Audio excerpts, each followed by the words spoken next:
매달 150만 원씩 5년을 보냈습니다. 저는 고시원에서 라면을 먹는데 며느리는 제 돈으로 사돈과 그리스 여행을 갔더군요. 저축도 없다며 저를 무시하던 며느리. 하지만 그 며느리가 저를 회장님이라 부르게 되는 이야기입니다. 끝까지 지켜봐 주세요. 제 이름은 이은숙 75이에요. 지금 제 세상은 딱 이만큼 창문 하나 없는 한 평 반짜리 고시원 방이 전부죠. 네모반 듯한 이 작은 상자 안에서 벽지를 바라보며 지낸 지도 꽤 됐네요. 이 방에서 유일하게 제 것이라고 부를 만한 사치품이 있다면 저기 머리맡에 놓인 낡은 심장약통이에요. 자세히 들여다보면 라벨이 다 달아있죠. 아침에 뻣뻣한 무릎을 겨우 일으켜 세웠어요. 밤새 뒤척였더니 뼈마디가 다 쑤시네요. 약을 먹어야 하는데 손바닥에 알약을 하나 톡 털어넣고는 잠시 망설였어요. 이걸 또 반으로 쪼개야 하나. 약값이 만만치 않아서 요즘은 자꾸 아침 약을 거르게 되네요. 에이, 오늘은 그냥 먹자. 무슨 일 있겠어. 겨우 물 한 모금으로 약을 삼키고 좁은 문을 나섰어요. 복도는 언제나처럼 어둡고 축축해요. 양옆으로 똑같이 생긴 문들이 다닥다닥 붙어 있죠. 옆방 총각은 또 밤새 시끄러운 예능을 틀어놨는지 웃음소리가 얇은 벽을 뚫고 새어나와요. 이 복도를 지날 때마다 오래된 김치 냄새와 곰팡이 냄새가 훅 코를 찔러요. 공용 주방에 들어서니 어제 누가 먹다 남긴 컵라면 냄새가 진동을 하네요. 찬밥이라도 좀 얻어먹을까 싶어 냉장고를 열어보는데 그때였어요.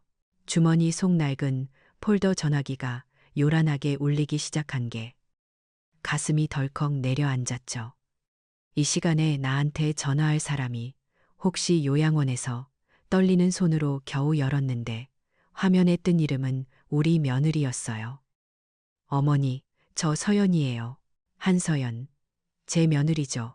잘 나가는 펀드 매니저라고 했어요. 저희 급하게 유럽 출장 가게 됐어요. 유럽? 갑자기? 어머니, 저희 집 좀 며칠 봐주셔야겠어요. 현관 비밀번호는 아시죠? 315. 제 생일이에요. 저걸로 해놨다고 얼마나 생색을 냈는지. 아, 그리고 냉장고에 낡은 빵 있거든요. 그거 그냥 데워 드세요. 다른 건 손대지 마시고요. 낡은 빵. 그 말이 왜 그렇게 가슴에 박히는지 제가 겨우 입을 때려는데 우리 진우는 아들 목소리라도 듣고 싶어서요. 아, 바빠요, 어머니. 지금 공항 가야 해요. 끊어요. 딸칵. 전화는 그렇게 끊겼어요. 제 아들 진우 목소리는 듣지도 못했네요. 공용 주방의 싸늘한 형광등 불빛 아래서 저는 한참을 그저 서 있었어요. 유럽. 신림동 꼭대기. 이 낡은 고시원에서 며느리가 사는 여의도 오피스텔까지는 버스를 2번 갈아타야 해요. 낡은 운동화를 구겨 신고 정류장으로 향했죠. 사람들로 꽉 찬 버스에 몸을 싣고 꾸벅꾸벅 졸다가 내려서 또 한참을 걸었어요. 여의도는 언제 와도 딴 세상 같아요. 하늘을 찌를 듯한 유리 건물들 사이로 제가 더 작아지는 기분이었죠. 315. 비밀번호를 누르자 현관문이 소리 없이 열렸어요. 훅 끼쳐오는 비싸고 차가운 공기. 텅 빈 집은 어찌나 넓은지 제 목소리가 다 울릴 것 같았어요. 냉장고 문을 열어봤어요. 그리고 낡은 빵이라는 걸 찾았죠. 종이에 곱게 쌓인 딱딱하고 거무죽죽한 빵이었어요. 이게 무슨 장인이 만들었다는 비싼 빵인가 봐요. 이걸 데워 먹으라 쓴 웃음이 나오더군요. 저는 그 빵에 손대지 않았어요. 그냥 넓은 소파 구석에 웅크리고 앉아 해가 지는 것만 바라봤어요. 이 넓은 집에 저 혼자 있으니 제 고시원 방보다 더 춥게 느껴졌어요. 며칠이 지났어요. 아들 내외는 연락 한 통 없더군요. 하긴 바쁘다니까 유럽은 시차가 반대라고 하던가요. 심심하기도 하고 점심이라도 얻어먹을까 싶어 동네 복지센터에 나갔어요. 거긴 그래도 저 같은 노인네들이 바글바글해서 사람 사는 냄새가 나거든요. 자, 어르신들, 오늘은 앱이라는 걸 배워볼 거예요. 앱, 강당에서는 스마트폰 교육이 한창이었어요. 선생님은 목이 터져라 외치는데 노인들은 돋보기를 코끝에 걸치고 작은 화면만 들여다보고 있죠. 와이파이가 뭐냐? 앱은 또 뭐냐? 저도 몇 번 배워보려다 포기했어요. 너무 복잡하고 눈도 침침해서요. 이렇게 세상과 멀어지는구나. 씁쓸한 기분으로 구석에 앉아 있는데 친구 순자 씨가 제 옆으로 왔어요. 은수가, 너는 아들 잘 둬서 좋겠다. 며느리가 아주 효녀야. 효녀. 갑자기 무슨 소리래요. 내 며느리가. 순자 씨가 자기 스마트폰을 제 눈앞에 불쑥 들이밀었어요. 이것 봐. 며느리가 페이스북인가 뭔가에 올렸어. 아유, 부러워라. 화면이 너무 밝아서 눈이 부셨어요. 겨우 눈을 찌푸리고 초점을 맞췄죠. 그때 보였어요.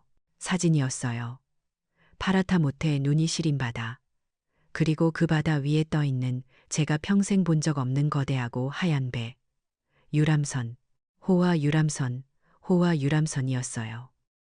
그리고 그 갑판 위에 제 아들 진우가 어색하게 웃으며 서 있었어요. 그 옆에는 며느리 서연이가 샴페인 잔을 높이 들고 활짝 웃고 있었죠. 제 손녀 하윤이도 작은 깃발을 흔들고 있었고요. 그리고 낯선 두 사람, 아주 건강하고 행복해 보이는 화려한 옷을 입은 부부, 며느리의 부모님, 제 사돈 부부였어요. 사진 밑에는 반짝이는 글씨가 적혀 있었어요. 부모님은 되축하 깜짝 선물, 그리스 10일간의 행복, 깜짝 선물, 유럽 출장, 낡은 빵, 그리스, 샴페인. 머릿속이 하얘졌어요. 순자 씨가 옆에서 뭐라고 계속 떠들었어요. 좋겠다. 은수가. 그리스래. 그리스. 저는 아무 말도 할 수 없었어요. 머릿속에서는 깨진 계산기처럼 숫자들만 마구 돌아다녔죠. 150만, 원 150만. 지난 5년간 아들 녀석 사업 자금이 급하다고, 손녀딸 학원비가 모자라다고 제가 매달 붙여준 돈이었어요. 그리고 제 심장약. 오늘 아침 반으로 쪼갤까 망설였던 그 하얀 알약 심장약 절반. 그 숫자들이 저 화려한 샴페인 잔과 그리스의 푸른 바다와 행복하게 웃고 있는 사돈의 얼굴 위로 겹쳐졌어요. 동시에 제 머릿속에는 다른 풍경이 스쳐 지나갔어요. 소독약 냄새가 찌든 햇볕도 잘 들지 않는 그 초라한 저가 요양원. 침대 위에 뼈만 앙상하게 남아 누워있는 내 남편, 강인섭의 얼굴. 배신감. 순자 씨의 목소리는 더 이상 들리지 않았어요. 저는 그냥 일어섰어요. 어떻게 복지센터를 빠져나왔는지, 어떻게 버스를 타고 돌아왔는지 기억나지 않아요. 그냥 가슴 한구석, 심장이 아픈 그 자리가 얼음장처럼 차가워지는 것만 느꼈어요. 제 방, 한 평 반짜리 상자. 문을 잠그자마자 저는 무릎으로 기어갔어요. 침대 밑 가장 깊숙한 구석으로 손을 뻗었죠. 먼지 쌓인 손끝에 차가운 쇠부티의 감촉이 닿았어요. 몇 년간 열어본 적 없는 낡은 깡통 상자. 드르륵. 상자가 바닥에 긁히는 소리가 텅 빈 방 안을 가득 메웠어요. 차가운 쇠부티 감촉이 손끝에 맴돌았어요. 이 낡고 녹슨 깡통 상자. 수십 년 동안 제 침대 밑 가장 어두운 곳에 숨겨져 있었죠. 이걸 다시 꺼내게 될 줄은 몰랐네요. 아니, 어쩌면 언젠가 이런 날이 올 줄 알았는지도 모르겠어요. 그리스의 푸른 바다, 샴페인 잔, 깜짝 선물, 며느리의 웃음소리가 귓가에 맴도는 것 같았어요. 그리고 그 아래 깔린 내 남편, 강인섭의 시간, 제 심장을 쪼개서 마련한 그들의 행복. 뚜껑을 여는데 끼익 하고 녹슨 쇠가 비명을 질렀어요. 30년 묵은 공기가 훅 하고 뿜어져 나오는 것 같았죠. 그 냄새를 맡으니 30년 전 그날이 떠올랐어요. 1990년대 중반이었나 아직 아들 진우가 어렸을 때였죠. 제 남편 강인섭 씨는 참 성실한 건설 노동자였어요. 은수가 나중에 진우 크면 보여주게 근사한 집 하나 짓고 싶다고 입버릇처럼 말했죠. 덩치는 산만한 사람이 웃는 건 꼭 아이 같았어요.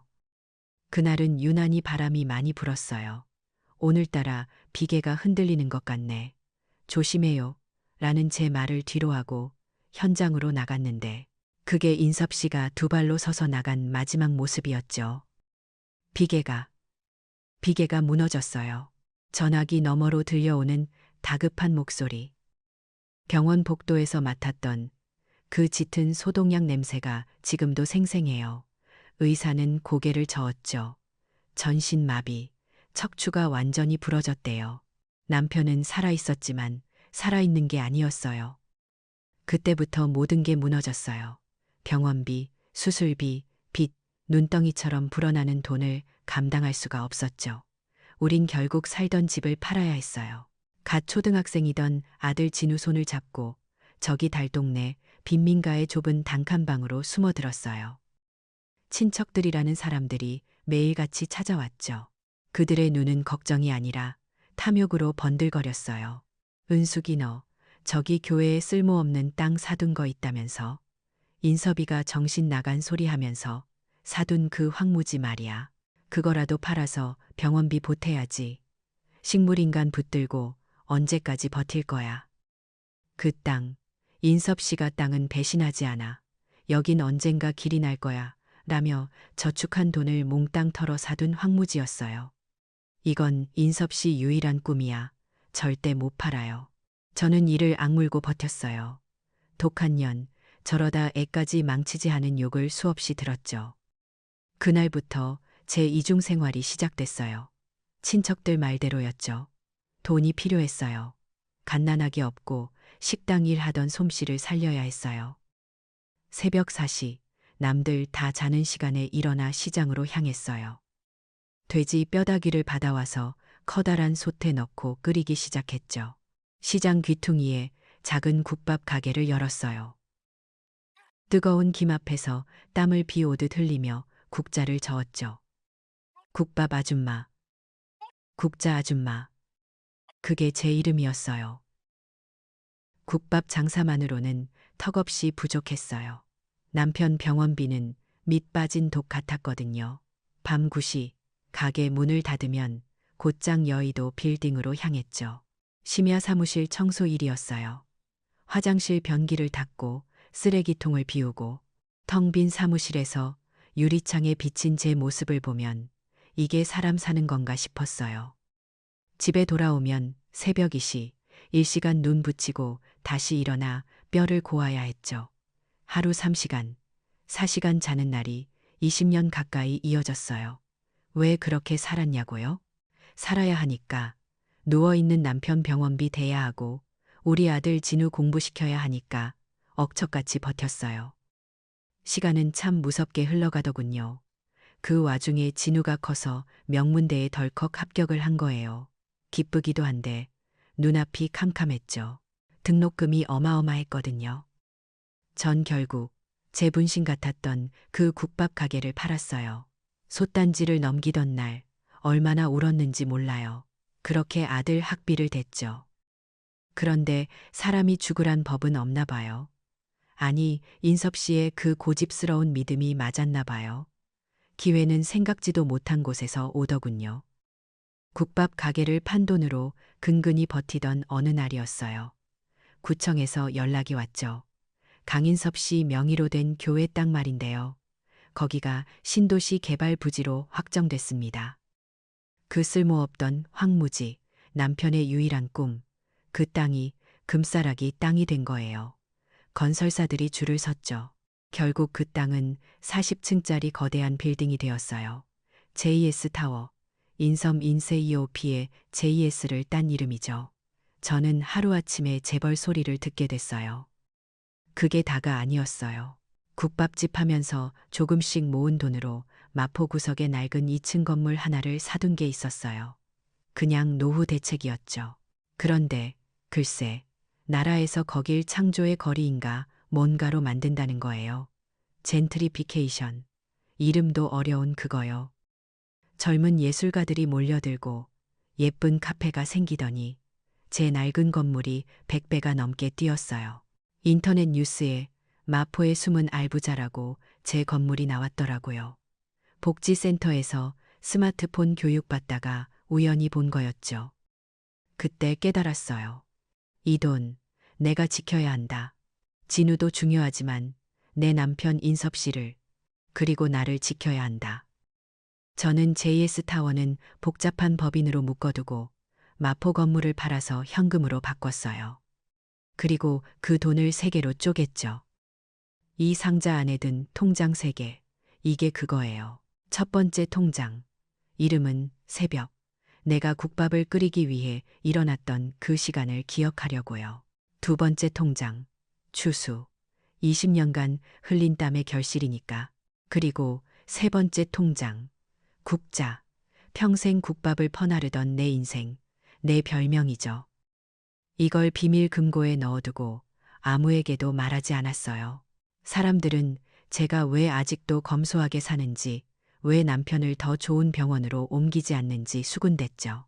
물론 JS타워가 생긴 뒤엔 최고급 요양원으로 옮겼지만 그 전까지의 고생은 말도 못해요. 심지어 저는 그 후로도 한동안 청소 일을 계속했어요. 돈이 무서웠거든요. 그리고 사람이 쉽게 변하면 안 된다고 생각했어요. 깡통 상자 안에 통장 3개를 가만히 쓸어봤어요. 새벽, 추수, 국자. 이건 그냥 돈이 아니에요. 내 새벽 4시, 내 3시간의 쪽잠, 내 남편의 꿈, 그리고 내 20년의 세월이에요. 그런데 내 아들, 내 며느리는 이 돈으로 사돈의 은퇴를 축하하고 있었던 거죠. 낡은 빵. 그래. 너희에게 나는 그저 낡고 쓸모없는 빵이었겠지.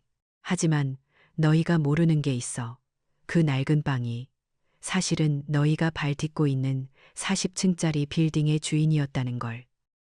차가웠던 가슴이 다시 뜨거워지기 시작했어요.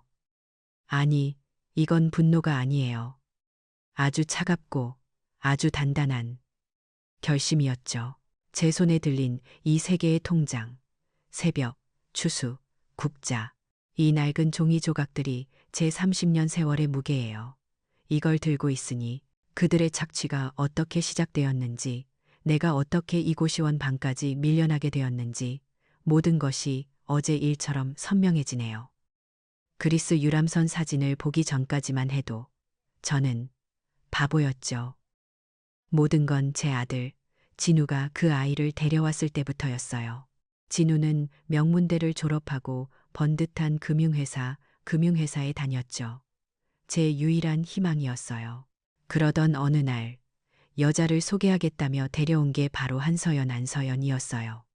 머리부터 발끝까지 어찌나 반짝이던지 자신을 유능한 펀드 매니저라고 소개하는데 말투 하나하나에 자신감이 넘쳐 흘렀죠. 두 사람이 결혼하겠다고 하더군요. 그런데 진우가 조건을 걸었어요. 자기는 더 이상 월급쟁이로 살고 싶지 않대요. 어머니, 시대가 변했어요. 이제는 스타트업을 해야 해요. 그게 미래래요. 며느리인 서연이도 옆에서 거들었죠. 투자는 타이밍이고 초기 자본이 확실해야 성공한다고요. 그때 제 마음이 약해졌어요. 마음이 약해짐. 내 아들. 평생 고생만 한 내 아들. 아버지처럼 살게 하고 싶지 않았어요. 남편의 꿈이 담긴 이 돈, 아들을 위해 써야 한다고 생각했죠. 그래서 은행에 갔어요. 이 깡통 상자 속 첫 번째 통장, 새벽 계좌 통장을 들고요. 마포 건물을 판 돈이었죠. 저는 거기서 20억 원을 뺐어요. 그 돈으로 여의도에서 가장 좋다는 고급 오피스텔을 사줬어요. 전망이 그렇게 좋다더군요. 이걸로 결혼 선물 겸 내 사업 자본으로 써라. 진우가 제 손을 잡고 울었어요. 어머니가 세상 최고라고요. 저는 그 돈을 주고 남편 병원비, 남편의 요양원비, 와 제 생활비를 아껴야 했으니까. 여기 이신림동 고시원 이사후로 들어왔어요. 아들 내외에게는 시장이 가까워서 편하다고 아늑하고 좋다고 거짓말을 했죠. 그들은 정말 그런 줄 알더군요. 그렇게 20억을 주고 나니 제 역할이 끝난 게 아니었어요. 손녀 하윤이 손녀 하윤 출생가 태어났죠. 얼마나 예뻤는지 몰라요. 제 모든 걸 다 줘도 아깝지 않을 것 같았죠. 그리고 그때부터 며느리의 요구가 시작됐어요. 처음엔 한 달에 50만, 원월 50만 원이었어요. 하윤이는 피부가 예민해서 꼭 비싼 수입 기저귀를 써야 한대요. 알았다고 했죠. 몇 달 뒤 액수가 100만 원월, 100만 원으로 올랐어요. 하윤이가 음악에 소질이 보인대요. 어릴 때부터 최고급 피아노, 개인 교습 피아노, 교습비를 시켜야 한다더군요. 조금 망설여졌지만 손녀를 위해서라니 어쩌겠어요. 그리고 얼마 안 가 150만 원월, 150만 원이 됐어요. 이번엔 진우의 스타트업이었죠. 회사가 자리가 잡힐 때까지 긴급 자금 회사, 긴급 자금이 필요하대요. 매달. 저는 이 두 번째 통장, 추수 계좌 통장에서 돈을 빼기 시작했어요. 150만 원. 제 고시원 방세가 30만 원인데 그 돈을 보내기 위해 저는 제 심장약을 반으로 쪼개 먹기 시작했어요. 하루 한 알 먹어야 하는 걸 이틀에 나눠 먹었죠. 공용 주방에서 끓여 먹는 라면으로 연명. 한 끼가 제 유일한 식사였고요. 그렇게 5년이었어요. 제 추수 통장은 바닥을 드러내기 시작했죠. 추수 계좌 고갈. 그 5년간 그 애들은 단 한 번도 병문안, 제 남편, 자기들 아버지 병문안을 오지 않았어요. 요양원 비용은 전부 제 몫이었죠. 진우는 한 달에 한 번 월 1회 전화했어요. 어머니, 잘 지내시죠? 그게 끝이 아니에요. 다름이 아니라 이번 달 투자금, 그 투자금 소리를 하려고 전화한 거였죠. 하윤이요? 몇 번 제 고시원 방에 데려온 적이 있었죠. 며느리는 문 입구에서부터 인상을 썼고요. 하윤이는 제 방을 둘러보더니 할머니, 방이 왜 이렇게 좁아? 손녀의 방이 좁다는 불평. 하더군요. 아이는 배운 대로 말하는 거겠죠. 가장 기가 막혔던 건 작년 설날 전이었어요. 갑자기 아들 내외가 웬일로 고시원 방까지 찾아왔더라고요. 서연이는 비싼 과일 바구니까지 들고 와서 살갑게 굴었어요. 어머니, 저희가 급해서 그런데 2천만 원만 빌려주세요. 회사 직원들, 월급 날이 겹쳤는데 자금이 꼬였대요. 금방 갚겠다고요. 저는 또 바보처럼 이 마지막 국자 통장에서 2천만 원을 내줬어요. 그렇게 돈을 받아들고 며느리가 현관문을 나서다가 제 방을 쓱 훑어보더군요. 그리고는 진우 들으라는 듯 하지만 제게 다 들리게 말했어요. 참, 어머니는 늙으셔서 모아둔 저축도 없으시네요. 도 하나 없으시네. 저 돈은 다 어디서 나시는지 몰라. 어떻게 저렇게 꾸려나가시는지. 그 말을 듣는데 피가 거꾸로 솟는 것 같았어요. 내가 꾸려나가는 게 아니라 너희를 꾸려주고 있는 거였는데. 그게 바로 제가 그들의 그리스 여행 사진을 보기 불과 몇 달 전의 일이었어요. 그리고 그 지옥 갔던 날, 그리스에서 돌아온 그들은 저에게 연락 한 통 없었어요. 사돈에게는 깜짝 선물을 했다던 그들이 시어머니에게는 안부 전화 한 통이 없었죠. 그러다 일주일쯤 지났나 또 며느리에게 전화가 왔어요. 이번엔 주말에 여행을 가야 한대요. 또 집을 봐달라고요. 왜 갔는지 모르겠어요. 그 모욕을 당하고도 그 배신을 알고도 혹시나 하는 마음이었을까요? 여의도 오피스텔은 그들의 여행 가방으로 난장판이 되어 있었어요. 저는 또 청소를 했어요. 과도한 청소. 그리스 바다에 짠내라도 묻어 있을까 봐 바닥을 닦고 옷가지를 정리하고 화장실을 닦았죠. 그렇게 한참을 움직였더니 갑자기 눈앞이 핑 돌았어요. 아침에 약을 반쪽만 먹은 데다 종일 굶었거든요. 저혈당이었나 봐요. 다리가 풀려 주방 바닥에 주저앉았어요. 이러다 정말 죽겠다 싶더군요. 뭐라도 입에 넣어야 했어요. 그때 눈에 들어온 게 있었어요. 식탁 위에 놓인 아주 고급스러운 나무 상자. 열어보니 주황빛 윤기가 자르르 흐르는 상주, 곶감이었어요. 정신없이 하나를 집어 입에 넣었어요. 살아야 했으니까요. 생존을 위해. 달콤한 맛이 입안에 퍼지는데 눈물이 났어요. 그날 저녁 스키복 차림의 가족들이 들이닥쳤죠. 며느리는 거실에 가방을 던지며 뭐가 그리 불만인지 투덜대고 있었어요. 그러다 주방 식탁을 보더니 표정이 굳었어요. 그리고는 바로 옆에 둔 작은 쓰레기통을 뒤졌어요. 제 곶감 포장지 발견가 나오더군요. 며느리의 얼굴이 일그러졌어요. 그 포장지를 집어들고 제게 오더군요. 그리고 그걸 제 얼굴에 던졌어요. 포장지 던짐. 어머니, 누가 이거 손대라고 하셨어요. 목소리가 얼음장 같았죠. 제가 너무 어지러워서 겨우 입을 뗐어요. 이게 뭔 줄 아세요? 제가 얼마나 중요한 분께 선물하려고 가져다 둔 건데, 이거 한 개에 5만 원짜리예요. 5만 원. 어머니가 다 망쳤다고요. 당장 나가세요. 나가시라고요. 당장 나가라. 5만 원. 제 아들 진우. 그 녀석은 그저 옆에서 여보, 왜 그래? 어머니신데 아들은 유약하게 이 말만 중얼거리고 있었어요. 그 말이 며느리를 더 화나게 했죠. 며느리의 눈이 제가 아침에 들고 온 보따리로 향했어요.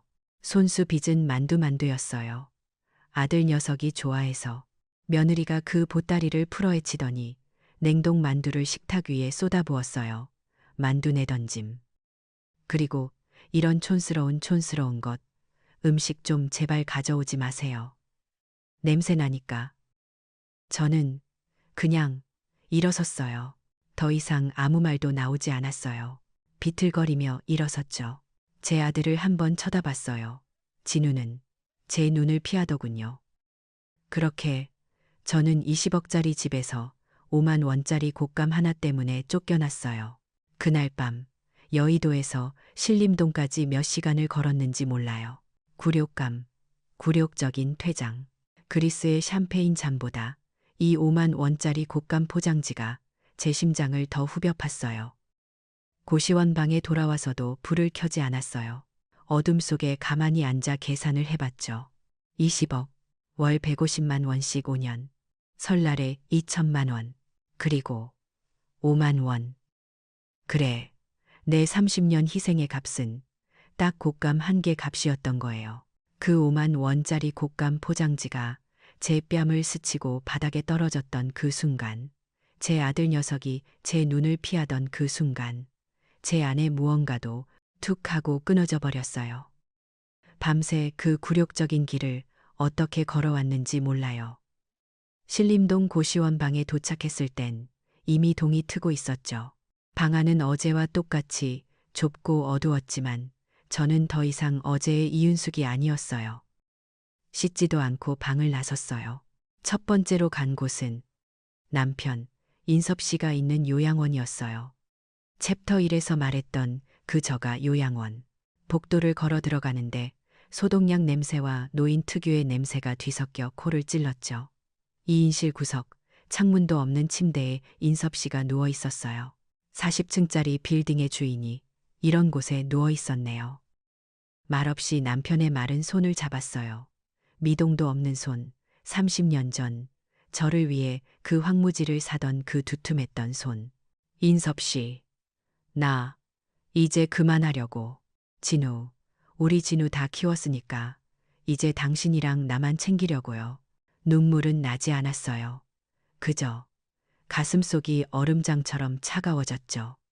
내 남편은 여기서 5만 원짜리 곶감 하나도 못 먹고 있는데 내 아들놈은, 내 며느리는.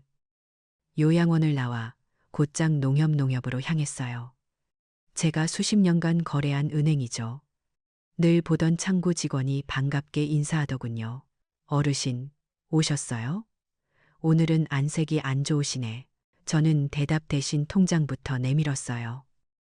자동이체, 해지하려고요. 어떤 거요? 아드님한테 매달 10일에 들어가는 150만 원, 150만 원짜리요? 네, 그거요. 당장 오늘부터 다시는 입금될 일 없게 해주세요. 직원이 무슨 일이냐는 듯 저를 쳐다봤지만 저는 그저 창밖만 보고 있었어요. 오늘이 9일, 딱 하루 남았었네요. 고시원 방에 돌아오니 점심때가 다 됐더군요. 공용 주방에서 라면 물을 끓이는데 주머니 속 낡은 폴더폰이 미친 듯이 울리기 시작했어요. 우리 며느리 10일 돈 들어갈 날이었죠. 받지 않았어요. 한 통, 두 통, 10통, 20통. 전화기는 배터리가 닳도록 울어댔죠. 저는 그저 물이 끓는 냄비만 쳐다봤어요. 수십 통의 부재중 전화가 쌓이고 이번엔 내 아들 진우 이름이 뜨더군요. 그것도 받지 않았어요. 저녁이 다 되어서야 저는 겨우 전화기를 열었어요. 마침 또 우리 며느리였죠. 딸칵. 어머니, 지금 뭐 하시는 거예요? 왜 전화를 안 받으세요? 수화기 너머로 찢어지는 듯한 며느리의 목소리가 들려왔어요. 어머니, 오늘 돈이 왜 안 들어오죠? 왜 안 들어와요? 지금 카드값 막아야 하는데. 저는 가만히 창문도 없는 벽지를 바라봤어요. 그리고 아주 조용히 얼음장 같은 목소리로 물었죠. 그리스 유람선은 좋았니? 그리스 유람선은 좋았니? 수화기 너머에서 숨소리조차 들리지 않았어요. 정적. 저는 그 대답을 기다리지 않고 그냥 전화를 끊어버렸어요. 전화를 끊어버립니다. 제 30년짜리 자동 이체가 그렇게 끝나는 순간이었죠. 그 뒤로도 전화가 불이 나게 울렸지만 저는 배터리를 빼버렸어요. 다음 날 저는 난생 처음으로 저를 위한 일을 했어요. 복지센터 게시판에 붙어 있던 시니어 도예 교실도의 수업 포스터를 봤거든요. 망설임 없이 등록했죠. 차갑고 축축한 흙을 손에 쥐었어요. 물레를 돌리는데 흙덩이가 자꾸만 찌그러지고 무너졌어요. 마치 내 인생처럼. 저는 흙을 내리치고 반죽하고 다시 중심을 잡았어요. 분노, 억울함, 배신감, 그 모든 걸 흙덩이에 쏟아부었죠. 내 20년의 새벽, 내 30년의 눈물. 그렇게 한참을 흙만 치대고 있으니 이상하게도 마음이 차분해졌어요. 그렇게 일주일 후이 흘렀어요. 전화기는 꺼둔 채 도예 교실과 요양원만 오갔죠. 이제 때가 됐어요. 아들 녀석의 스타트업. 내가 새벽 통장에서 꺼내준 20억으로 세운 회사. 그리고 매달 추수 통장에서 150만 원씩 수혈해준 그 회사. 일주일간 돈줄이 끊겼으니 지금쯤 발등에 불이 떨어졌겠죠. 아들 회사 자금난. 저는 고시원 방 깡통 상자에서 마지막 통장, 국자 통장과 함께 묶어둔 낡은 서류철을 꺼냈어요. 그리고 제 금고가 있는 은행으로 향했죠. 금고에서 JS 재단, 직인이 찍힌 서류들과 법인 인감을 꺼냈어요. 저는 고시원에 사는 낡은 노인네가 아니었어요. 저는 제 이름으로 된 아무도 모르는 스마트폰을 꺼냈어요. 전화번호부에 단 하나 저장된 이름. JS 재단 법무팀. 저 이은숙입니다. 수화기 너머의 목소리는 고시원 할머니를 대하는 목소리가 아니었어요. 회장님, 오랜만입니다. 무슨 일 있으십니까? 한서연, 그리고 김진우. 제 목소리는 흙을 치대던 손처럼 단단하고 차가웠어요. 두 사람에게 지원되던 모든 자금, 즉시 중단하세요. 모든 지원을 중단합니다. 그리고 법적 절차를 시작하세요. 당장. 며칠 뒤 그리스의 햇살에 까맣게 그을린 아들 부부의 여의도 오피스텔로 두꺼운 서류 봉투가 배달됐을 거예요. 법무법인 태평양 같은 이름만 들어도 숨이 막히는 로펌의 이름이 찍혀서요. 그 안에는 내용 증명이 들어 있었겠죠. 귀사 아들의 스타트업의 최대 주주인 국자펀드는 금일부로 모든 투자금을 전액 회수하며 함을 통보합니다. 또한 귀하가 거주 중인 여의도 오피스텔은 JS 재단 소유의 법인 자산으로 임대차 계약이 해지되었음을 알립니다. 본 서한을 수령한 날로부터 30일 이내에 즉시 퇴거 반환할 것을 요구합니다. 아마 그 5만 원짜리 곶감 포장지를 제 얼굴에 던지던 그 손으로 그 서류를 벌벌 떨며 붙잡고 있겠죠.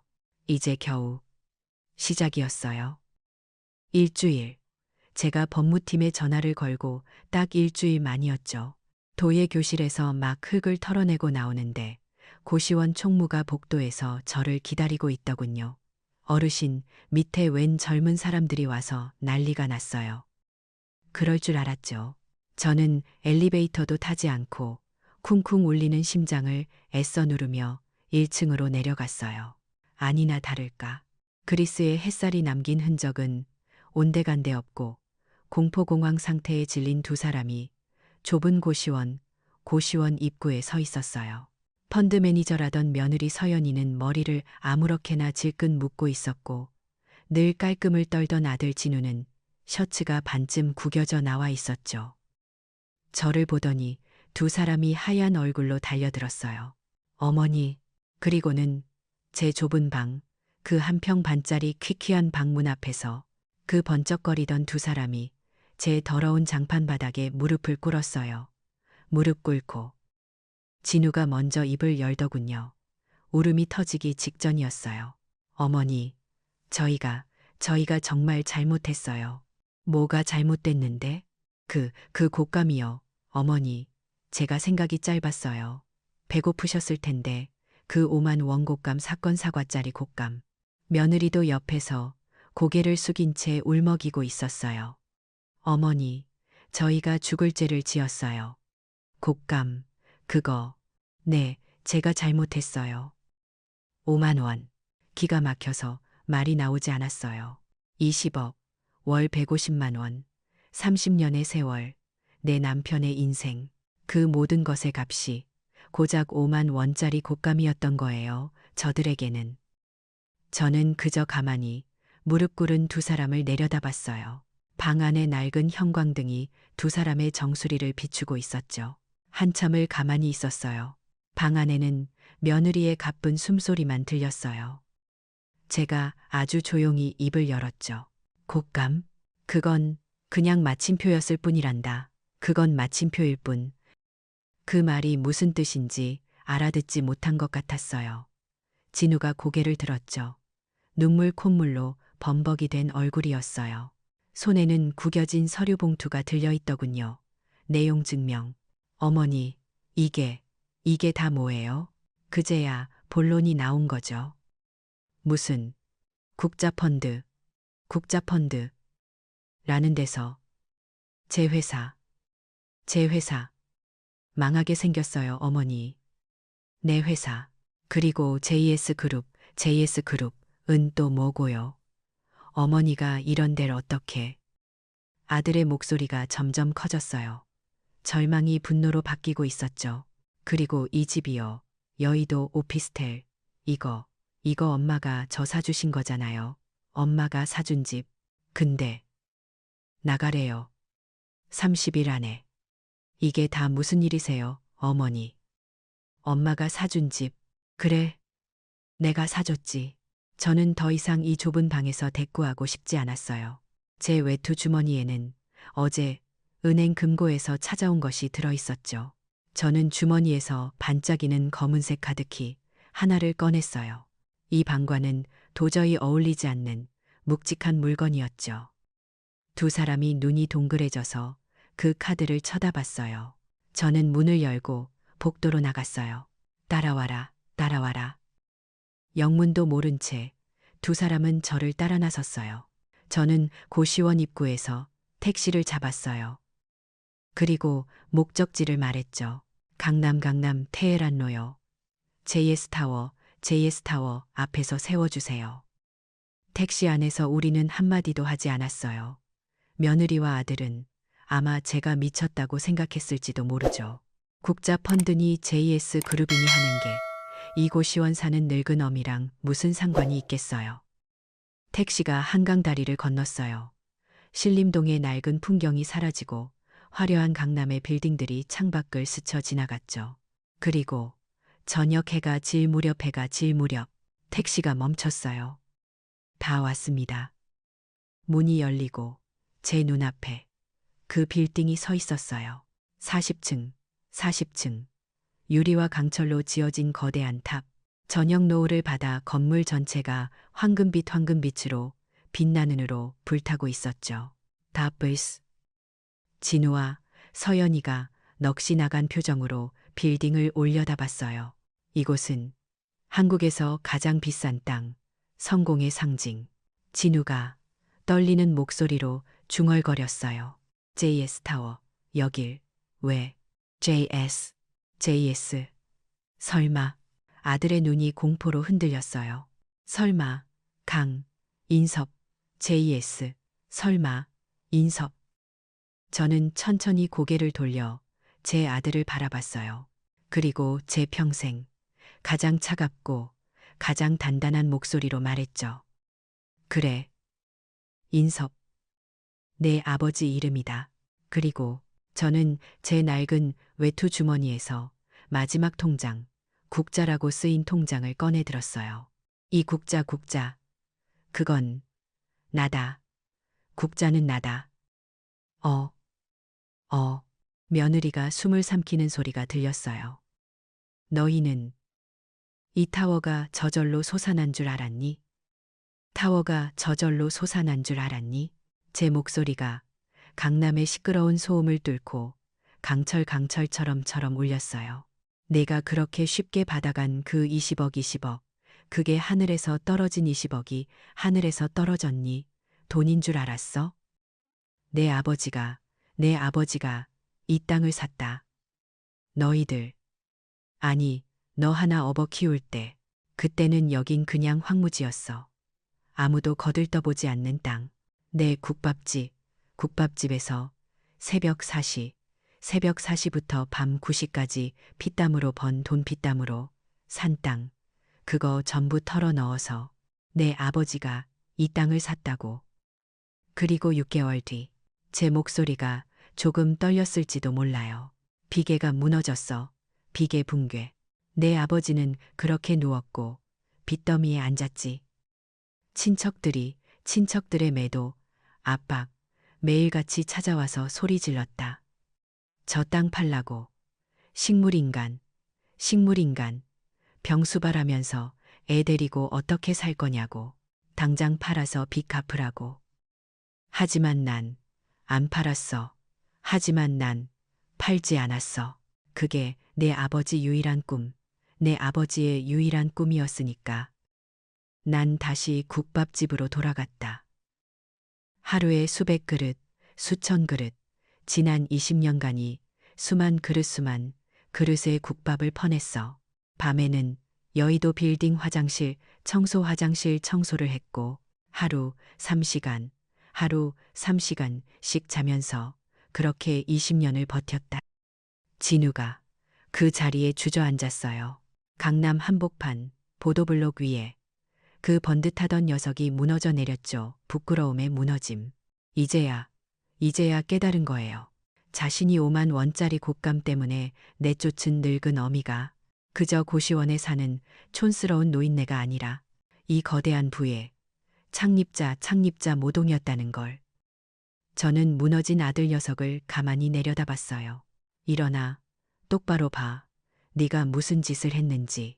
이 타워는 강철로 지어진 게 아니야. 내 등으로 지었다. 타워는 내 등으로 지었다. 내 20년 피와 눈물 20년 피눈물로 올린 거라고. 그게 바로 너희가 그토록 쉽게 받아 쓴 엔젤 투자금의 실체다. 너희 사돈 은퇴 축하한다고 그리스 유람선 타고 다니는데 썼던 그 돈. 그때였어요. 지금까지 핏기 하나 없는 얼굴로 서 있던 며느리가 떨리는 목소리로 저를 불렀죠. 어머니. 아니, 그 호칭이 아니었어요. 그럼, 회장님이셨어요. 회장님이셨어요. 저는 며느리를 쳐다보지도 않았어요. 며느리를 무시하며. 그럴 가치도 없었죠. 바닥에 주저앉아 짐승처럼 울고 있는 진우를 향해 말했어요. 내 아버지가 이 재산을 위해서 저렇게 식물인간으로 누운 그날 죽다. 살아난 날, 그 기일이나 다름없는 그날. 너희는 어디 있었지? 그리스에 있었지. 샴페인을 터뜨리고 있었지. 이제 다 끝났다. 너희가 살고 있는 그 여의도 오피스텔 매각, 당장 매각 절차 들어갈 거다. 내가 사장 노릇하던 그 스타트업인지 뭔지 회사 해산도 해산이야. 이제부터 국자펀드는 단 하나의 목적을 위해서만 존재한다. JS 타워의 주인, JS를 위해, 내 아버지를 위해서. 저는 돌아섰어요. 40층 빌딩의 그림자가 바닥에 무너진 내 아들을, 그리고 창백하게 서 있는 며느리를 어둡게 집어삼키고 있었죠. 그리고 마지막으로 한마디 해줘야 했어요. 그 낡은 고시원 방에서 저를 멸시하던 그 눈빛으로 물었었죠. 너희가 그랬지. 내가 저축도 한 푼 없이 어떻게 그렇게 꾸역꾸역 살아가는지, 어떻게 꾸려나가는지 궁금하다고. 저는 제 어깨를 스쳐 지나가는 화려한 강남의 사람들 사이로 걸어 들어갔어요. 이제 너희가 직접 꾸려나가는 법을 이제 너희가 꾸려나가라 배울 시간이다. 강남의 그 차가운 보도블록 위에 제 인생의 가장 큰 그림자였던 두 사람을 남겨두고 돌아선 지 벌써 6개월이 지났네요. 그 뒤로 그 애들이 어떻게 됐냐고요? 제가 일부러 알아보진 않았지만 법무팀을 통해 정리된 보고는 받았어요. 아들 녀석의 그 번지르르 했던 스타트업은 당연히 파산했죠. 국자펀드가 투자금을 회수하니 애초에 껍데기뿐인 회사였으니까요. 여의도의 그 하늘 높은 줄 모르던 오피스텔도 결국 매각 절차가 끝났고요. 들리는 소문으로는 그 잘나가던 펀드 매니저 며느리도 평판에 문제가 생겨서인지 일이 예전 같지 않다고 하더군요. 결국 두 사람. 지금은 서울 구로동에 있는 낮고 좁은 아파트로 이사 갔다고 들었어요. 그들이 저에게 딱 어울린다고 생각했던 그 한 평 반짜리 고시원 방보다는 훨씬 넓은 곳이겠죠. 하지만 그 화려했던 여의도 생활에 비하면 어떨까요? 이젠 저와 상관없는 일이에요. 제가 마지막으로 말했잖아요. 이제부터는 너희가 직접 꾸려나가는 법을 배울 시간이라고. 다들 그렇게 자기 몫의 인생을 사는 거겠죠. 저는 그 시끄럽고 냄새나던 서울을 떠났어요. 지금은 여기 아주 먼 곳, 제주도에 와 있답니다. 제 평생 이렇게 파랗고 깊은 바다를 매일 볼 수 있을 거라고는 상상도 못했어요. 신림동 고시원의 그 퀴퀴한 곰팡이 냄새 대신 짭짤한 바닷바람 냄새가 숨 쉴 때마다 폐부 깊숙이 들어와요. 제가 왜 이곳에 왔냐고요? 제 남은 인생의 마지막, 그리고 가장 중요한 일을 하기 위해서였죠. 그 모든 소동이 끝나고 얼마 지나지 않아 제 남편 인섭 씨는 제 곁을 떠났어요. 30년의 긴 투병 생활에 마침표를 찍은 거죠. 저는 남편의 유골함을 끌어안고 약속했어요. 우리가 함께 꿈꿨던 그 집을 꼭 짓겠다고.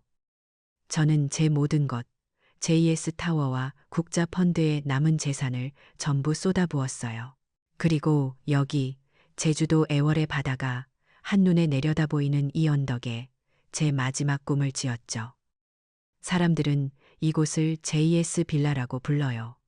언론에서는 연일 국내 최고급 실버타운이 개장했다고 떠들더군요. 하지만 저에겐 그런 거창한 이름이 아니에요. 여긴 그냥 집이에요. 30년 전 제 남편 인섭 씨가 비계 위에서 먼지 묻은 얼굴로 웃으며 제게 약속했던 근사한 집, 그리고 제가 남편의 차가운 유골함을 끌어안고 꼭 지어주겠다고 다짐했던 그런 집이죠. JS 빌라의 가장 중요한 공간, 바다가 가장 잘 보이는 전망대에는 제 남편 강인섭 씨가 잠들어 있어요. 바다를 좋아했던 그 사람을 위해 마련한 자리죠. 저는 매일 아침 홀로 바닷가를 산책해요. 남편은 이제 제 곁에 없어요. 하지만 저는 알아요. 제가 따뜻한 햇살 아래서 저기 언덕 위에 하얗게 솟아있는 우리 JS 빌라. 자신의 이름이 붙은 저 건물을 가만히 바라볼 때마다 남편도 함께 보고 있다는 걸요.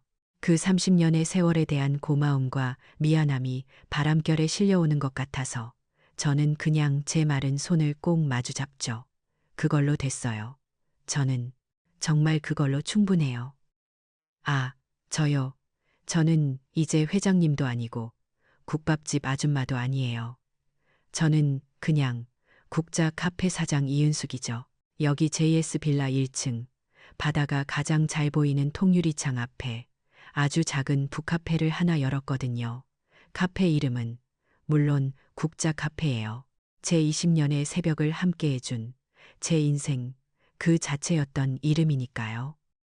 향긋한 커피 냄새랑 묵은 책 냄새가 어우러진 이 작은 공간이 저는 참 좋아요. 카페 한쪽 벽에는 제법 그럴듯한 선반을 하나 짜 넣었어요. 그리고 거기 제 첫 작품들을 올려뒀죠. 기억나세요? 곡감 사건 직후에 등록했던 그 도예 교실. 거기서 제가 만든 울퉁불퉁하고 삐뚤빼뚤한 찻잔들이에요.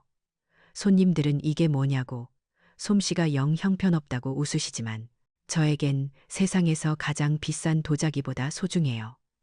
그 차가운 흙을 치대고 두드리고 다시 세우면서 제 분노도 억울함도 다 씻어냈거든요. 제 손으로 직접 빚은 제 두 번째 인생의 증표 같은 거죠. 가끔 이 국자 카페 의자에 앉아 창밖으로 부서지는 제주 바다의 윤수를 가만히 바라봐요. 그러다 보면 문득 그날이 생각나요. 며느리가 제 뺨을 향해 던졌던 그 5만 원짜리 상주 곶감. 참 쓰라리고 굴욕적이었죠. 제 75년 인생에서 가장 밑바닥이었던 순간이었어요. 그런데 참 아이러니하죠. 만약 그날 그 곶감 사건이 없었다면 어땠을까요? 저는 아마 지금도 그 한 평 반짜리 고시원 방에서 심장약을 반으로 쪼개 먹고 있었을 거예요. 매달 150만 원이 빠져나간 추수 통장의 잔고를 확인하며 전전긍긍하고 있었겠죠. 낡은 빵이나 먹으라는 며느리의 모욕을 어쩌면 평생 당연하게 참고 살았을지도 몰라요. 어쩌면 그 5만 원짜리 곶감 포장지가 제 목을 30년간 올가매고 있던 그 질긴 굴레를 끊어준 날카로운 열쇠였는지도 모르겠어요. 그 쓰라린 모욕이 제게는 30년 만에 처음으로 나를 위해 살라고 외친 비명 같은 선물이었죠. 저는 이제 괜찮아요. 여기 제주도에서 제 남편 인섭 씨의 넋이 잠든 곳에서 저는 제 75년 인생 그 어떤 순간보다 가장 완전한 자유와 평화를 누리고 있답니다. 이 국자 카페에서요.